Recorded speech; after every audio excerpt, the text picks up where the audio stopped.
Villa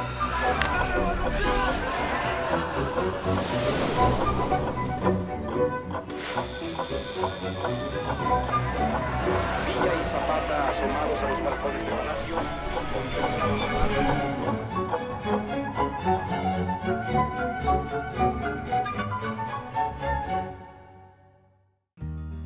Omar Guerrero, doctor en Administración Pública, es investigador en el Sistema Nacional de Investigadores y miembro de la Academia Nacional de Ciencias. Su campo de estudio comprende temas administrativos, políticos, así como de administración de justicia. Su obra escrita incluye más de 100 publicaciones entre libros y artículos. Omar Guerrero es miembro del Seminario de Cultura Mexicana desde 2006.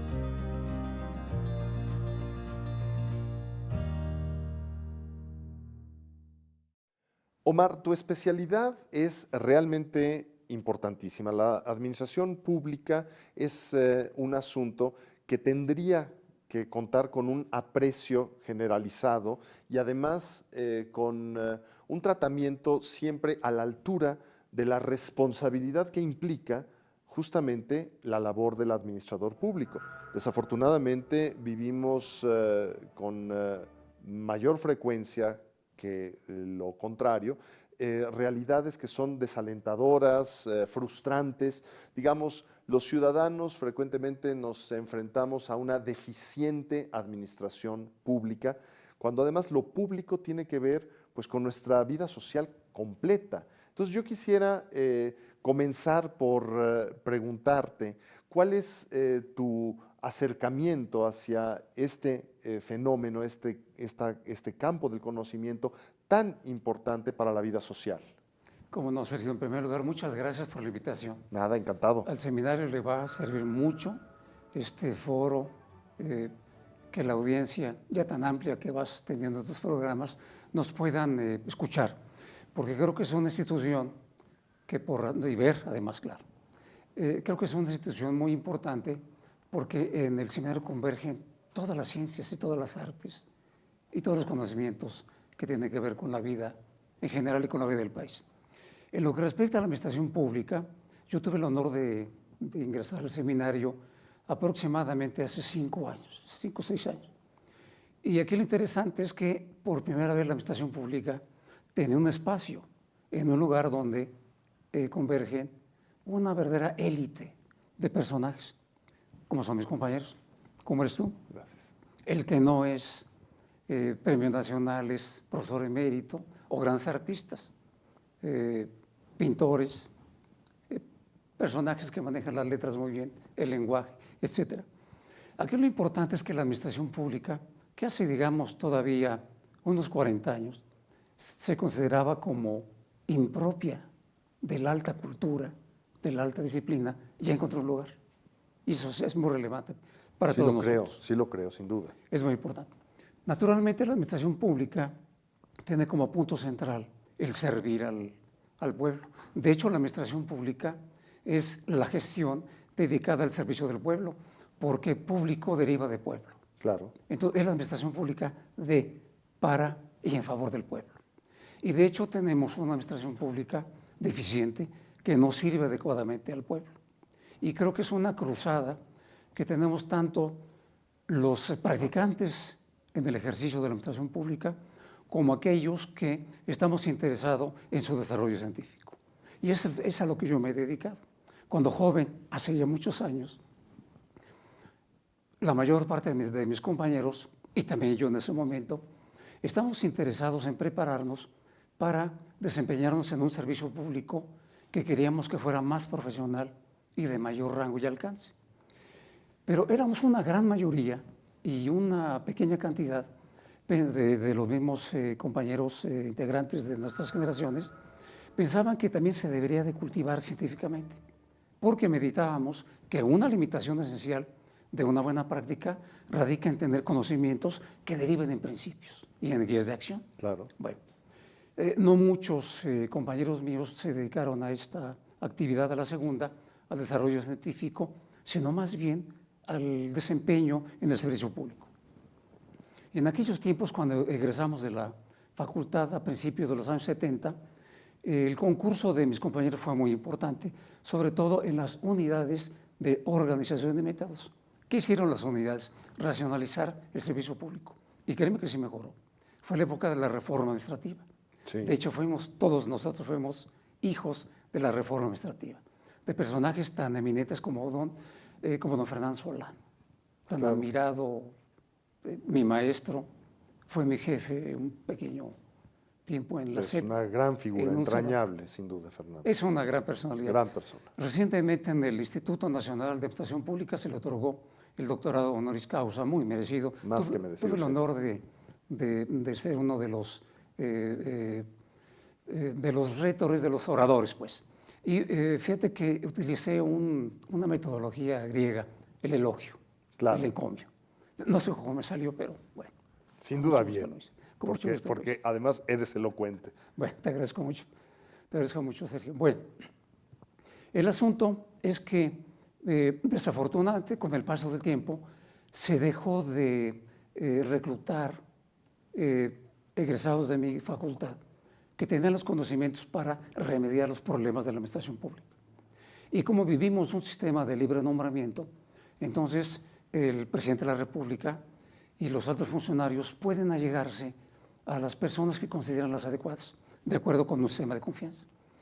Pero con el paso del tiempo se fueron dejando pues de llamar a colaborar a este tipo de personas que contribuyan a la buena marcha de la administración pública.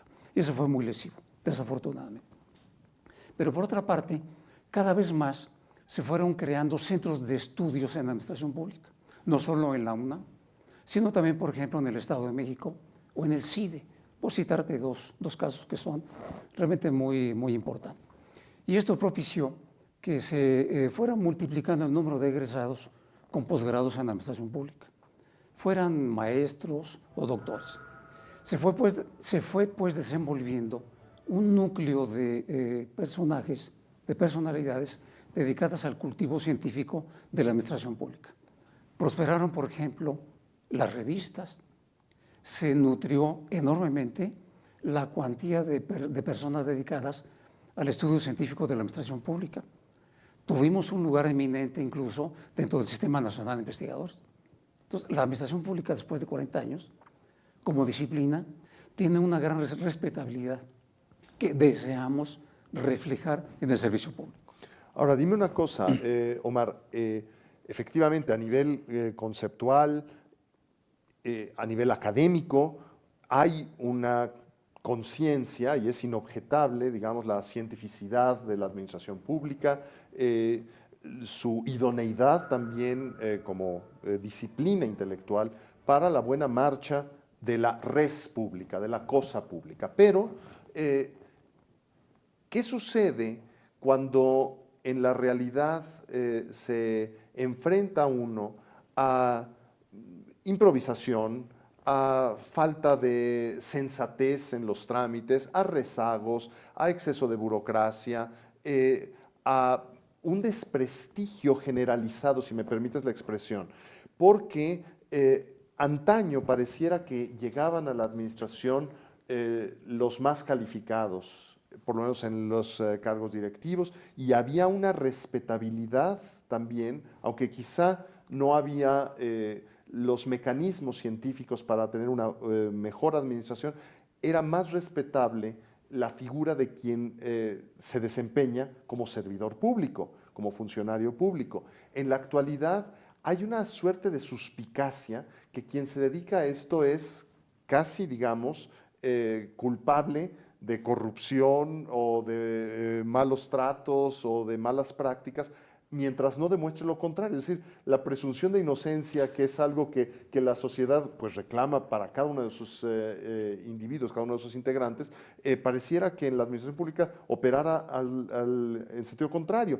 Por otra parte, resulta que vivimos una época en la que hay mucha mayor transparencia y un reclamo ciudadano para la transparencia y también un acceso a la información. Pero yo advierto, no sé si estoy en lo correcto, y me gustaría tu opinión y tu orientación al respecto, que hay una especie de paradoja. Es decir, tenemos los mecanismos mucho más afinados intelectual y quizá jurídicamente para tener una mejor administración, y por otra parte tenemos un desencanto generalizado de los ciudadanos con el servicio público. Yo creo que es muy importante que a mayor democracia logremos mayor profesionalización del servicio público. Todas las grandes democracias tienen servicios civiles ancestrales. Como lo hemos comentado, no solo se remontan algunas al siglo XIX, sino al siglo XVIII. Entonces, para precisamente paliar este problema de la renovación constante en los cargos públicos de alto nivel, a los cuales ingresan personas dotados con cualidades políticas, se requiere al mismo tiempo que cierto tipo de cargos den continuidad y profesionalmente encaren los grandes problemas de los servicios públicos, pero que sean inamovibles, con base en el mérito. Porque antaño en México, aunque no existía el concepto de servicio civil, de facto se llevaba a cabo. Había una especie de continuidad en una dependencia, los individuos hacían una carrera en la propia dependencia, pero eso se fue perdiendo. Eso se fue perdiendo desafortunadamente, pero creo que es importante que comentemos que esto ha ocurrido fundamentalmente por la mayor dosificación de las energías democráticas, porque con el cambio en los gobiernos se va requiriendo personas que vayan ocupando los cargos, y en un sistema de libre nombramiento es natural que ingresen personas ligadas al líder por cuestiones de lealtad y no necesariamente por motivos o por ingredientes de cualidad y de capacidad. De idoneidad. Y de idoneidad, que será muy importante. La idoneidad es fundamentalmente el ajuste entre lo que la persona trae de conocimientos y aptitudes y la objetividad del cargo. Como decía Hegel, nadie nace para ocupar un cargo público. Por eso es importante este libro que acabamos de publicar en el Instituto Nacional de Administración Pública, de Hermógenes Pérez de Arce, de 1884. Es un libro extraordinario donde, por su título, El administrador público, se retratan las grandes cualidades de quien debe servir para el público. Porque, como lo comentamos, la administración pública es precisamente la gestión de los asuntos que interesan al público, que le interesan al pueblo. Es importante este texto, espero que tenga suficientes lectores. Ya se presentó tiempo atrás y estamos tratando de darle una gran difusión.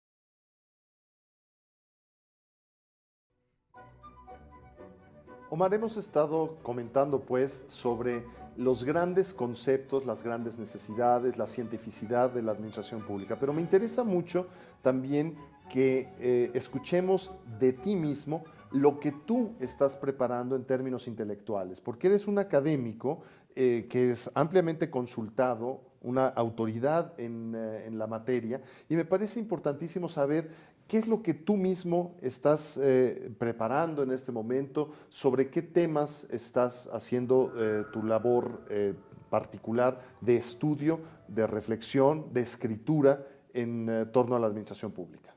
Con mucho gusto, Sergio. Bueno, como tú sabes, en el seminario tenés una actividad constante. Ahora tengo el gusto de estar preparando un libro que ha sido muy complejo el elaborarlo. Se llama Las humanidades en la administración pública. Ah, qué cosa fascinante. Y ha sido hermoso porque he tomado nota de la gran actividad, por ejemplo, de Leonardo Bruni, que fue quien recibió a Platón, este gran personaje bizantino. Sí, Georgios Gemistos. Exactamente. Gran intelectual. Un gran intelectual. Del exilio bizantino en la época del Renacimiento. Y que conociéndose en Florencia, el propio Platón no podía leer latín. Y en ese entonces acababa de estudiar griego Leonardo Bruni y le prepara un resumen de la Constitución de Florencia. Un resumen en griego que lee Platón. Y al mismo tiempo, por ahí se dice que le hizo algunas correcciones. Es un texto maravilloso Qué cosa extraordinaria. que vamos precisamente a tratar en el libro.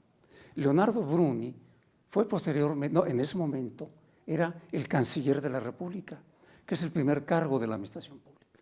Salulati, que fue su maestro, también fue un gran personaje, un gran humanista, y también fue canciller de la República. Es decir, sí pueden haber, y han habido, grandes funcionarios públicos encargados, desempeñándose en la administración pública.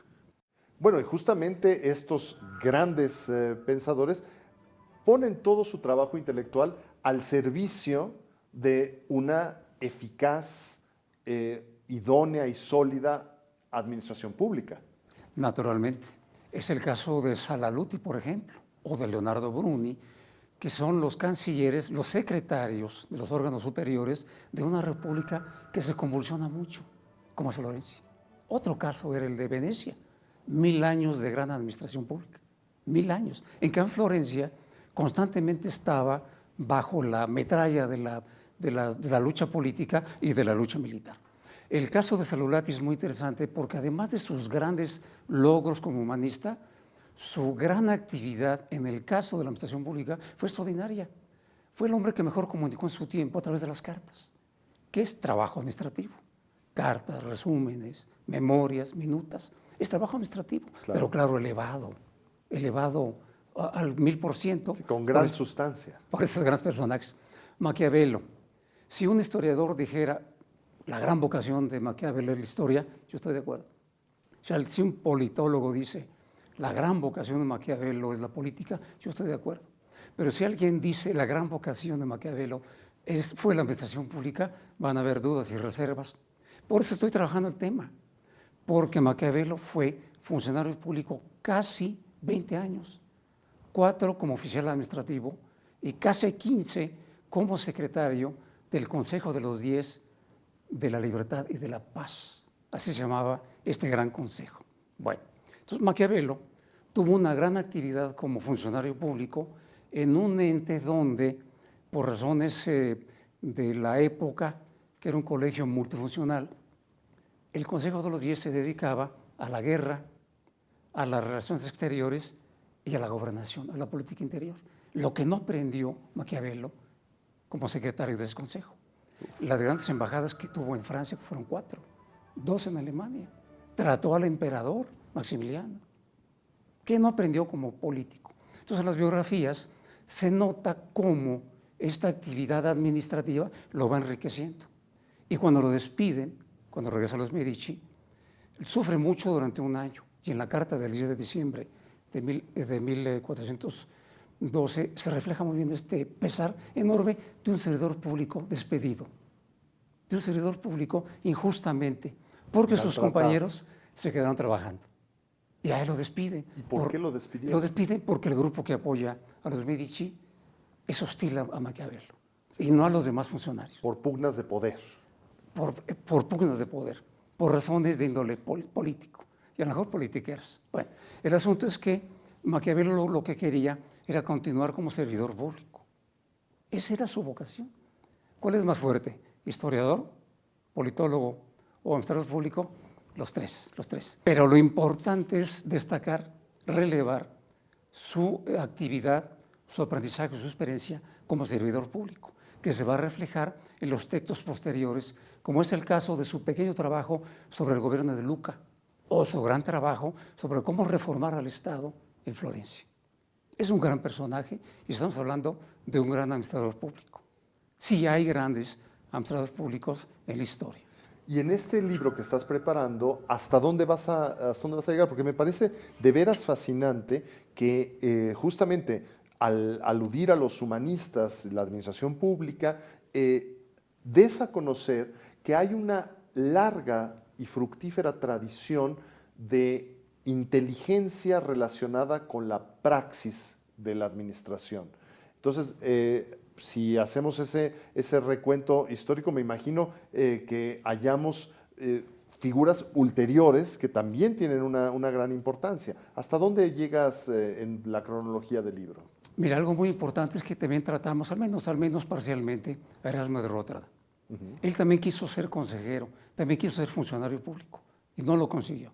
no lo consiguió. Fue en el caso de Carlos V, al cual le dedica un hermoso libro sobre consejos de príncipes.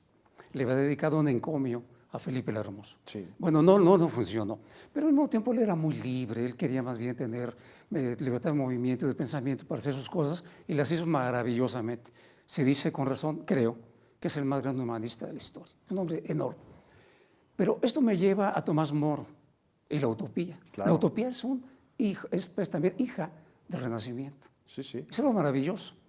Y lo que ocurre en el siglo XVIII en Paraguay, que con eso termino el libro, es que se establece un Estado basado de algún modo en las ideas de la utopía, pero principalmente en el pensamiento de Platón. Y lo hacen los jesuitas. Sí, justamente a través de todas las misiones paraguayas. Así es. Que Con eso son terminamos el chiquitos. libro. Me parece fascinante, Es de veras. cómo el Renacimiento se prolonga, resbala hasta el siglo XVIII, que es cuando es eliminado, es abolido el Estado jesuita en el Paraguay. Ahí terminaría el libro. Hay mucho más cosas que se... Ahora, yo recuerdo, por ejemplo, como una lectura de veras estimulante, El Federalista.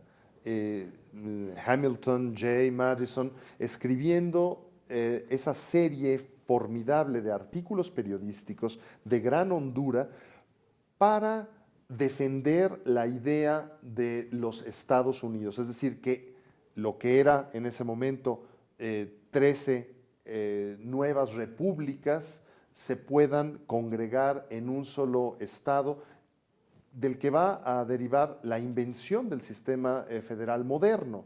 Entonces, vemos también cómo en este continente, desde el inicio de los movimientos independentistas, finales del siglo XVIII, con el ejemplo de Estados Unidos a la cabeza, hay gran reflexión de gente con una gran valía intelectual que va a ejercer política práctica, que va a ejercer administración pública y bueno, pues el siglo XIX mexicano está lleno también de grandes pensadores en este terreno. Tú mismo, al mencionar el libro chileno de 1884, reeditado ahora recientemente, bueno, subrayas la continuidad del pensamiento.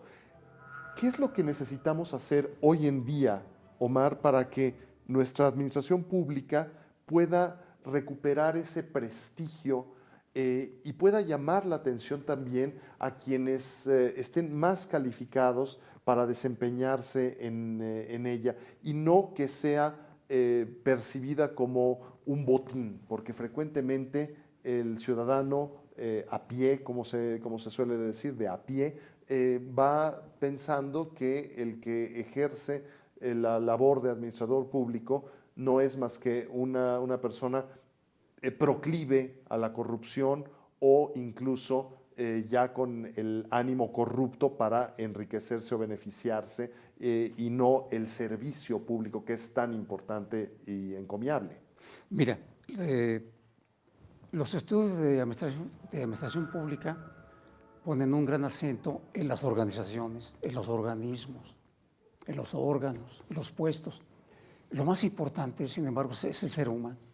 Y el ser humano es el que tiene que ser preparado, formado para ser servidor público. Como lo comenté hace un momento, Hegel sostenía claramente que nadie nace para ocupar un puesto. No hay una relación natural entre la persona y el cargo. Hay que formarlo. Y en Alemania se desarrolló el más grande servicio civil de carrera en el occidente, porque en el oriente fue en China. Es algo maravilloso esto. Bueno, ¿qué necesitamos? Muy puntualmente, se necesita revisar el servicio profesional de carrera muy a fondo para ponerlo en condiciones de servir efectivamente al país. Y es que en el proyecto original del servicio profesional de carrera incidieron personas preparadas en campos diversos a la administración pública.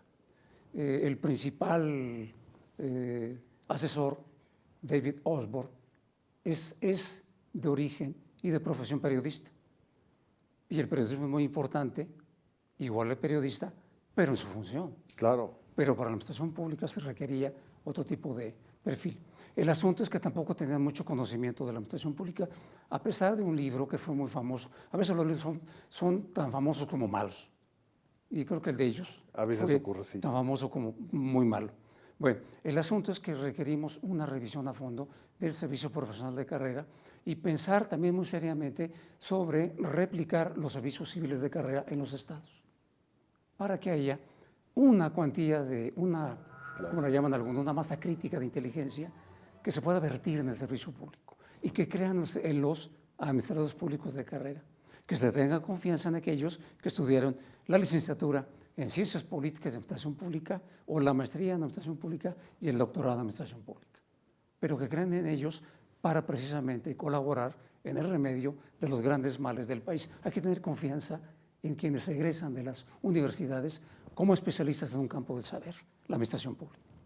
Eso creo que es lo más importante. Omar, siempre es un gusto y es de veras un privilegio charlar contigo. Te agradezco infinitamente la oportunidad de hacerlo en esta ocasión. Muchas gracias a ti y ojalá sea de gran, ojalá, estoy seguro que esta ventana que estás abriendo al Seminario de Cultura Mexicana va a ser de gran provecho para nosotros y también espero para la cultura mexicana. Claro que sí. Gracias, Sergio.